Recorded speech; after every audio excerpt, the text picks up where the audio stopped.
So welcome all of you. Since the last class, we started discussing about two-dimensional NMR. In the last class, I even discussed about what is 2D NMR, what are different time periods, any 2D experiment has basic pulse sequence consists of a preparation period, evolution period, mixing period and detection period, I said. Whereas the conventional simple only NMR, apply a pulse, collect the signal. One time domain you collect the signal, do the Fourier transformation, you get a one-dimensional spectrum. You do a pulse sequence, design a pulse sequence in which have two time periods. One is constant, other is incremented, and create a pseudo time domain data. There also you will have a oscillatory function time domain signal. Do the double Fourier transformation of it, you get a two-dimensional spectrum. You have n time periods where n minus 1 varied, 1 is kept constant, you get n dimensional spectrum. That is what I explained to you, what is n dimensional NMR. And of course there is a time constraint. As you go to higher and higher dimensionality, time requirement for doing the experiment is more and more. 1D NMR may be taking few minutes, 2D NMR few hours, half an hour to 1 hour, 3D experiment few hours, 4D experiment few days, 5D may take weeks. And also another thing is it depends upon the molecular size. There is a constant of the time, and depending upon the molecular size you should decide what experiment you want. For example, a molecule of small organic molecules which we have been discussing, 1D will do most of the time. You don't require 2D. But slightly complex molecule, you can go to 2D. A bigger protein of the about 30-40 kilodalton, you can go to 3D. Even more you can go to 4D. Slightly higher 80-90 kilodalton. Not only you have to use 4D plus, you have to use some other experimental techniques like labeling and rosy varieties of other experiments. That's what I said. But now we will start today with a discussion on how do you choose the dimensionality for your given molecule. Let us start with that. For example, I consider a molecule like this, which we analyze the spectra. In the 1D NMR, very easily you can analyze. Simply look at the CA3, it is a triplet, and this is a quartet, this is a triplet, this is a quartet, and this is a quartet, of a quartet of triplet, this is triplet. Very easily we look at the 1D NMR spectrum like this, I can analyze it. Triplet, quartet, everything. Not much of a difficulty is there in analyzing this. So you don't require more than 1D for this, and 2D and higher experiments are not needed at all. You don't need both either 2D or any higher dimensions. 1D will do, that will give you the required information. On the other hand, goes to a molecule like this. This molecule is called strychnine. This is 1D NMR spectrum. Compared to this is slightly difficult, slightly complex. Not very complex. If you are already working in the NMR, spend let us say a couple of weeks or months already working in that. If you work for a couple of months, this is fairly simple. You can interpret it, analyze in less than half an hour to 1 hour. Maybe, if not half a day, if you are inexperienced, maybe within a day you can analyze it. It won't take much time. So 1D NMR will do your job. But in case, if you want to make it faster and if you think it is still difficult to analyze because of complex multiplicity, overlap, etc., 2D will do. You can do a 2D experiment for this, and definitely 2D is enough to get the required information for assignment of the peaks, etc. And you don't need 3D and higher dimensions for this molecule. Definitely you don't require. Go to a molecule like this. It is carbon 13-15 labeled ubiquitin, a big protein. A typical HNCO experiment, 3-dimensional is given here. Each peak is so many peaks are there in this. For such a molecule, and there are two carbon 13 nitrogen 15 labeled, 3D will definitely require. You may not be able to do only with 2D. And then if you want to go to even bigger molecule, as I said, we need 4D, etc. So this is how we can choose the dimensionality. Then the question is, what are the benefits of higher dimensions? What do you get by going to higher dimensions? Look at this molecule. I have taken example. These are small spheres. I call them as couplings. I have two different nuclei. One is red, other is blue. Bigger spheres. They are because of chemical shifts. Of course, they are two different nuclei. They will come at different resonating frequency. For understanding purpose, I will say they are all overlapped here. It could be same proton, or assume that different chemical shifts from different molecules are there. They are overlapped, different chemical shifts. And couplings are here. They are all overlapped here. This is the complexity of the 1D spectrum. How do you resolve it? How do you analyze this one? It is a challenge. What we do is, you go to 2D NMR.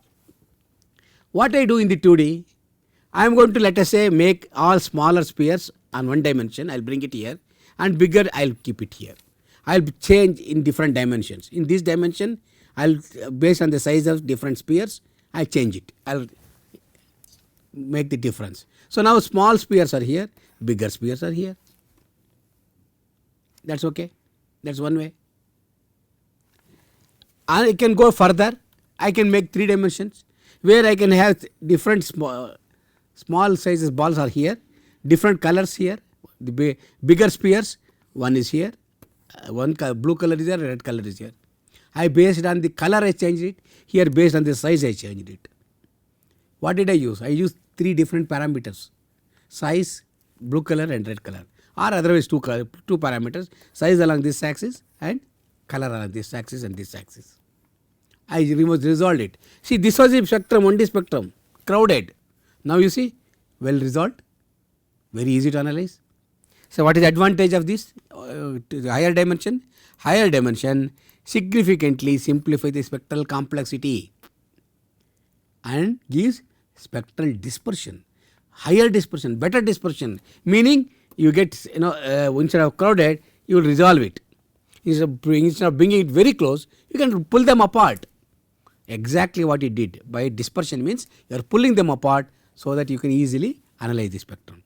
This is the benefit of higher dimension. Alright.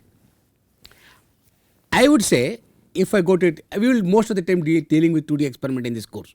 We don't go to 3D and other things because that is going to be enormous time consuming and we don't have time to discuss all those things. But most of the time 2D will be sufficient unless you are working with a biochemist, working biophysicist, working in a very big proteins, etc. Where you require 3D and special experiments. We will stick only to 2D experiments in this course. Broad classification of 2D experiments. I have this is my own interpretation.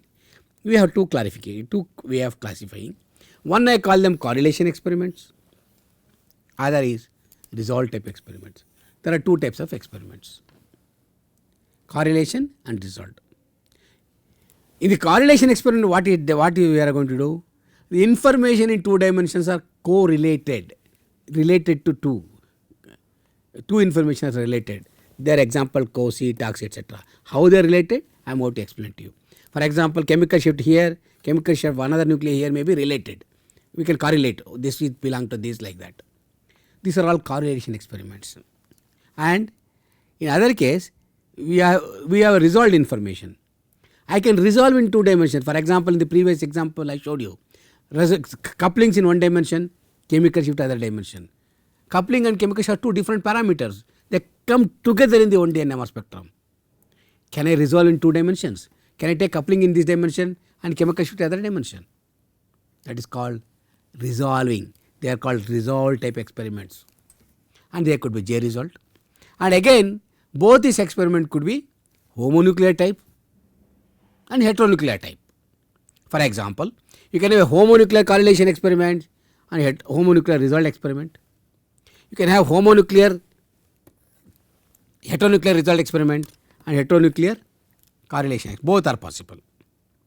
And homonuclear experiments are each 2D experiment, mind you, when you design a new experiment, it is given an acronym. For example, COSI, TOXI, J result, etc. Similarly, heteronuclear experiment called HETCAR, HSQC, HMBC, etc. Some of these things we will discuss in the next few classes. So what you can, I understand, only way is simplifying the spectrum and to better resolution, easy for analysis. That's okay. Apart from this, what else we get from the 2D spectra? What else we can get? One is we can get the coupling pathway. You don't get in 1D. Of course, coupling constant we get in 2D and 1D. but in a better way we can get it. Long range couplings we can get. Reduced dipolar couplings, we can do nuclear over-Hazer effect, diffusion constant, all those things we can get it here. And both this information, all this information we can obtain both for heteronuclear spin system or homonuclear spin system. All this we can get from the 2D spectra. And there is a plethora of information. But mind you, all these things we can do in solution state and also solid state. Solution state NMR and solid state NMR are different. Of course, spins, nuclear spin do not know whether it is in solution state or solid state.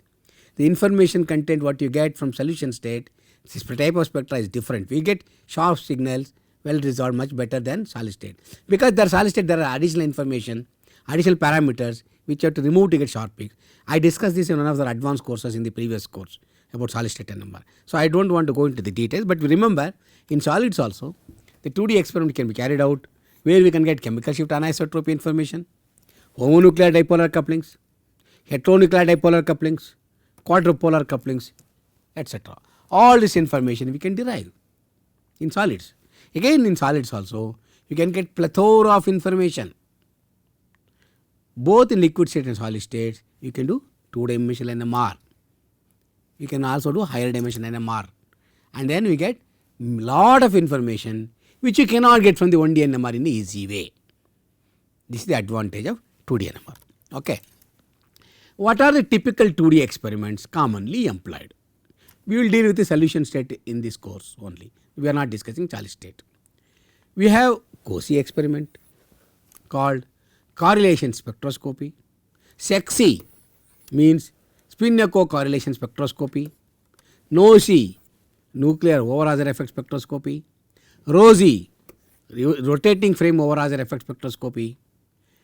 DQF Cauchy, double quantum filtered correlated spectroscopy. HSQC, heteronuclear single quantum coherence spectroscopy. Each letter is highlighted with a different color. That is an abstract, that is a abbreviation here. And HMBC, heteronuclear multiple bond coherence spectroscopy. DOSI, diffusion order spectroscopy. GHSQC, gradient based version of HSQC. Gradient can be used with other experiments also, but I have given you only this. All these experiments are there, but these are all the acronyms. I have given you only couple of them, but NMR is a huge ocean. If you go to the literature and see in the books and others, more than several hundreds of pulse sequences have been designed, hundreds of such experiments. This is the NMR spectroscopy is when you design a new experiment to get a new information, they will give an acronym for this. This acronym tells you what is that experiment, what it does, in a short form, what it gives. So many such experiments are possible. We will discuss couple of them as we go ahead in this course. Then one question may come. Okay, there are so many experiments here, Cauchy, NOSI, ROSI, etc. How did this experiment were designed? How do we know which is Cauchy, which is NOSI, which is ROSI, etc.? How are they designed first of all? Remember, each experiment has its own pulse sequence. What is a pulse sequence? It is a combination of pulses and delays. See, we have been discussing this pulse sequence, especially when we discuss spin echo, inept, etc., where we saw this is an inept type sequence. We discussed this, which is spin echo part of it. We earlier discussed that. So each experiment has its own pulse sequence, and this is a pulse sequence. Pulse sequence is given like this, and each of them has different pulses, 90 pulse, 180 pulse, different delays. I told you different delays plays a big role. When we discussed spin echo and inept and APT, I said 1 over 2j, 1 over 4j, 1 over j, how the spin vectors become in phase, anti phase, etc. we discussed. So all those delays matters a lot. Basically, each experiment is a combination of different pulses and different delays like this. And how do you choose this? What is a delay? What is a pulse sequence? That is a way you have to understand spin dynamics and then do it. That is the job of a real hardcore NMR spectroscopist. They will do it. And how do you choose the delay, everything? That all depends upon, they are tailored for a particular information. Already we discussed this, when we have 1 over 2j, we found that this becomes antiphase in character. CH vector we saw in this spin echo. Like that, we can tune it. For in the inept experiment, we saw that 1 over 4j, 1 over 2j, and 3/4 of j, we can get CH coupling, CH2, CH3 can be identified. All those things were designed only based on the delays. So, delay and everything is tuned or tailored to a specific coupling constant. Pulse duration, what it does then? What these durations will do? Different durations here. These pulse durations creates coherences.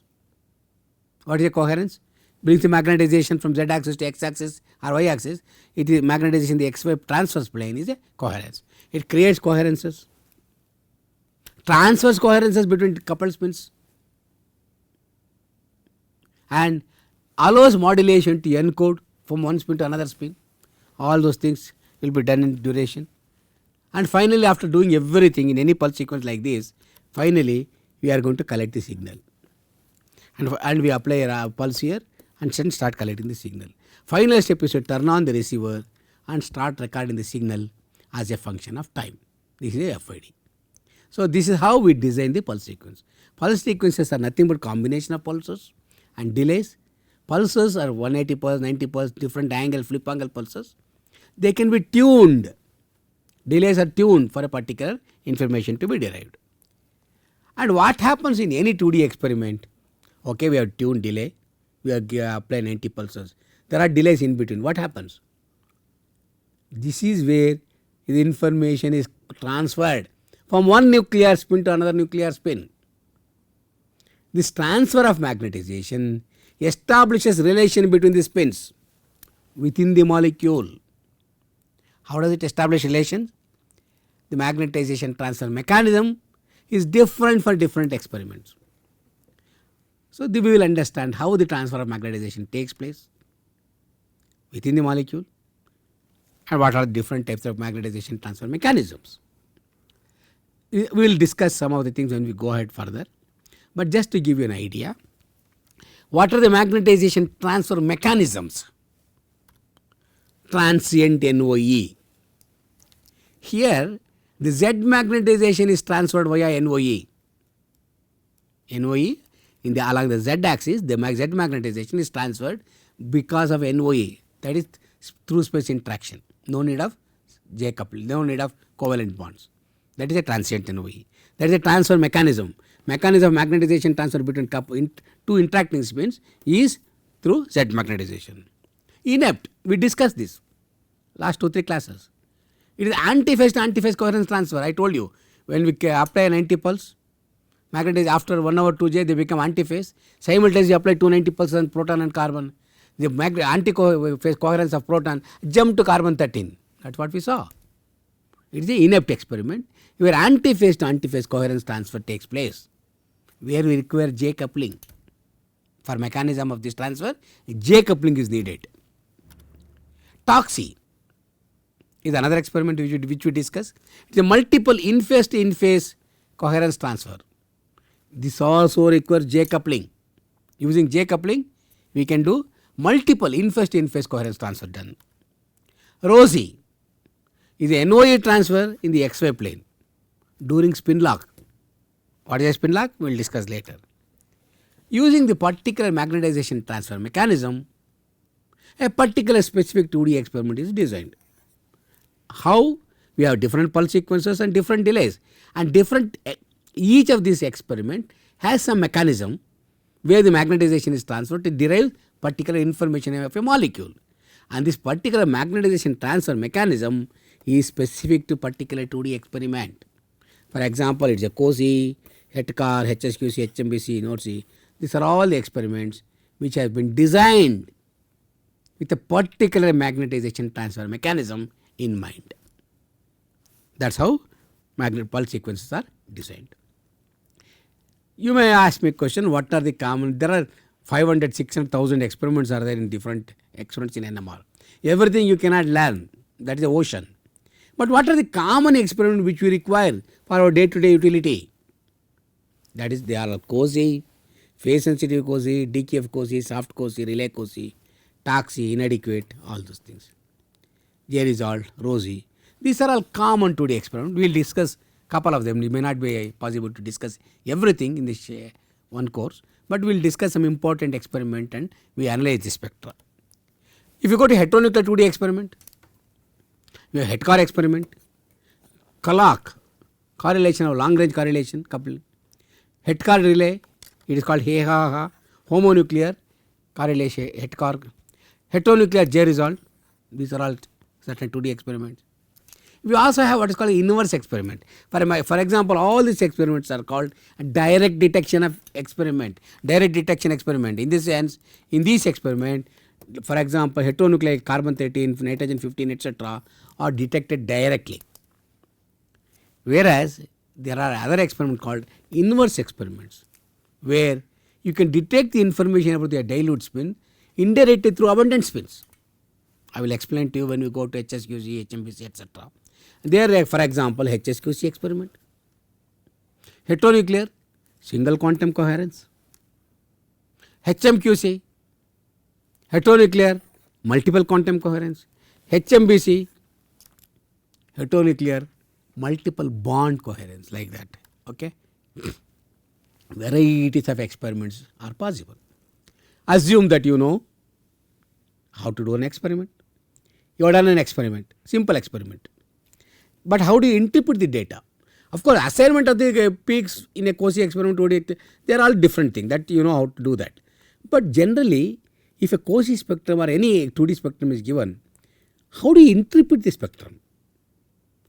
There is a way to interpret. I am going to show you that for you.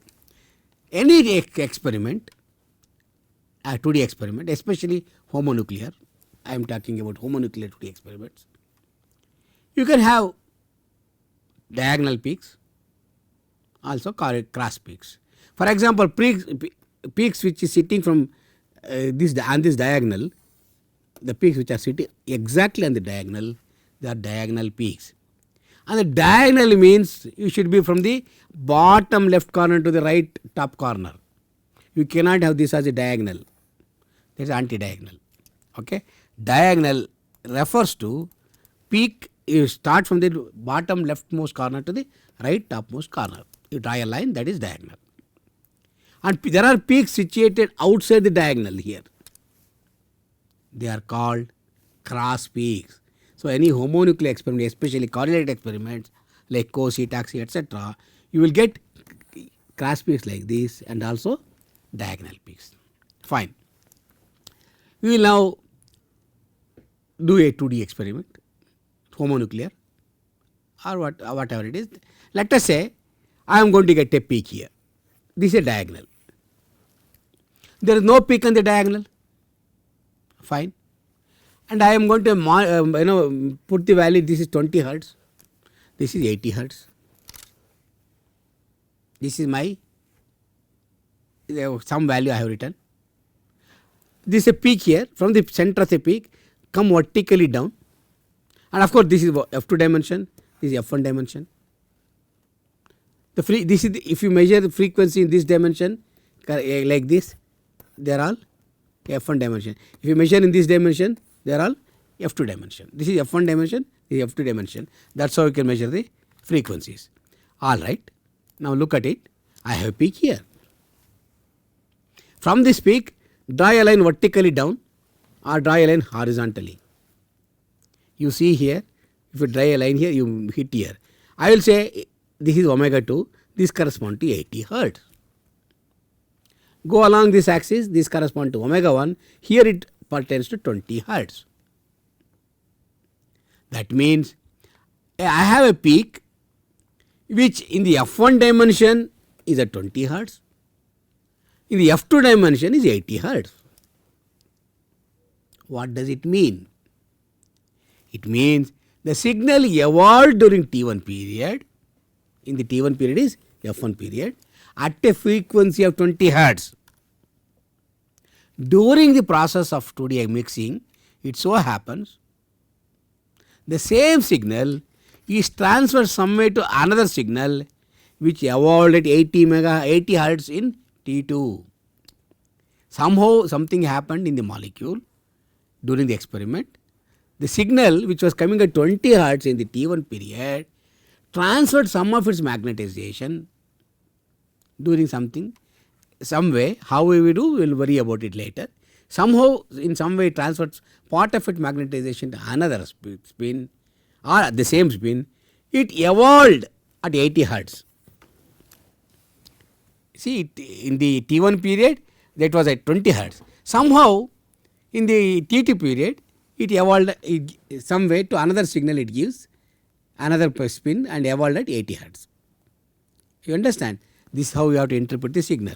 If I have a peak here, go along this axis, this is the frequency in omega 1 dimension, this is the frequency in the omega 2 dimension. I will give you another example. Here, in this example, a peak is appearing at 20 hertz in the F1 dimension. I have a peak on the diagonal. Go horizontally, I get 20 hertz. Go vertically down, I get 20 hertz. So, a peak on the diagonal, if you go horizontally and vertically, it comes at the same frequency. Something interesting. What does it mean? There is a signal, because from a particular spin, which evolves at a particular frequency in T1, which is 20 hertz. It continued and evolved at 20 hertz in the T2 also without any change. It did not get affected at all. This signal is not affected during the mixing period. It simply continued at the same frequency at 20 hertz. That is what you have to interpret. The peak on the diagonal is on the both the sides 20 hertz. That means that is remaining unaffected in the T2 dimension. Whatever was its frequency in the T1 dimension continues to remain same in the T2 dimension. We will give another example. I have a peak like this. If we go along F1 axis, it corresponds to 20 hertz. There are two peaks exactly at 20 hertz. This also at 20, this also at 20, because if you draw a horizontal line, it corresponds to 20 hertz. If you draw a vertical line, this corresponds to 20 and this corresponds to 80. Okay. What does it mean?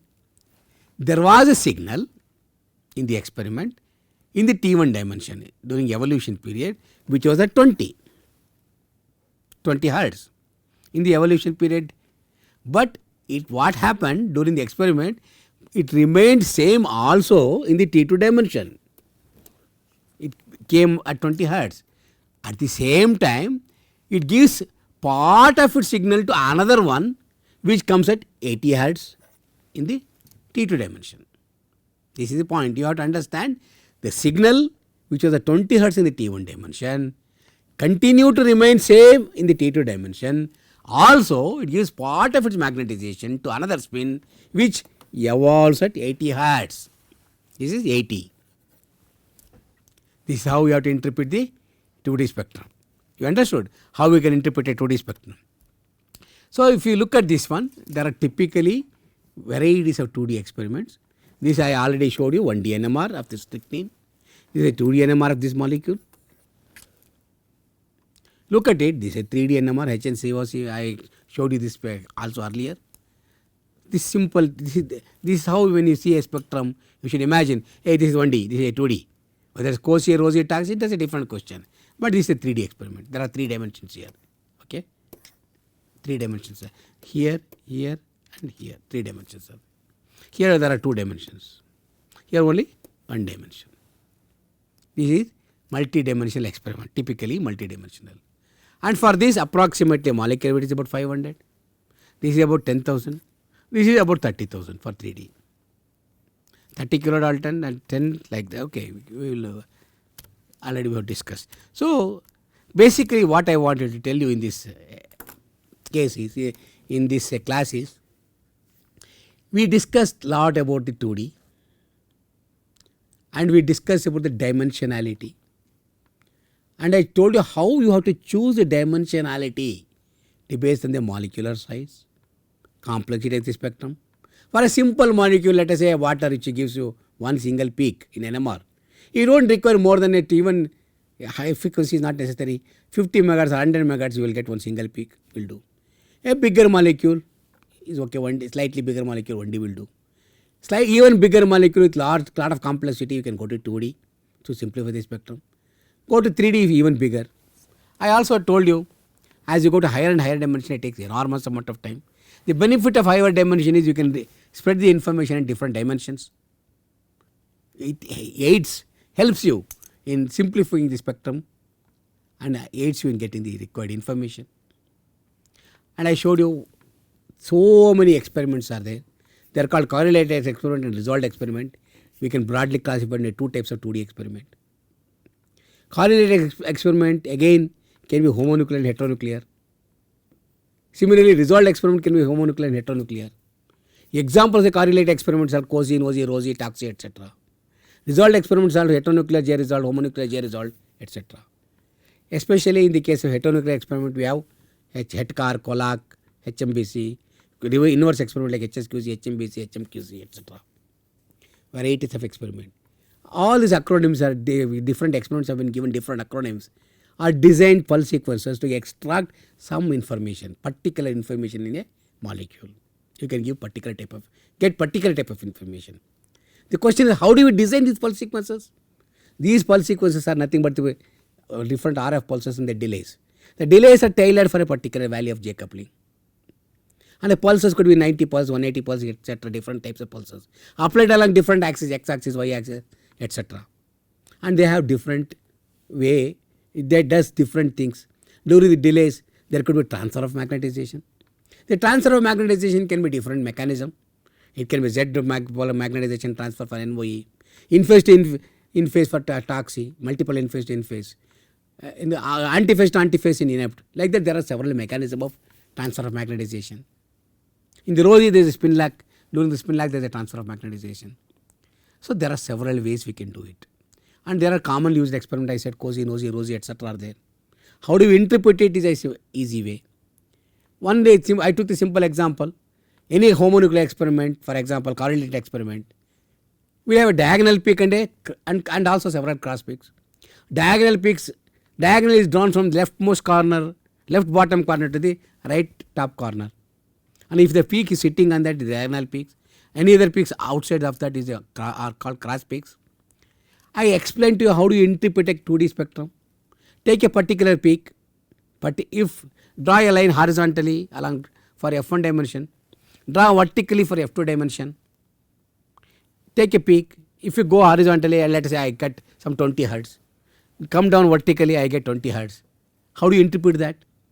It means there was a signal at 20 hertz for a particular spin, which was giving signal at 20 hertz in the T1 dimension, which remains unaltered, evolved with the same frequency in the T2. That's why in T2 also it remains at 80. Alternately, there is one peak, let us say at 20 hertz in T1, become 80 in the T2. What happened?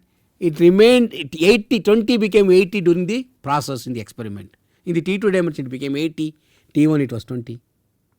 It can so happen, it can remain 20, also give it to 80. In another experiment I showed you.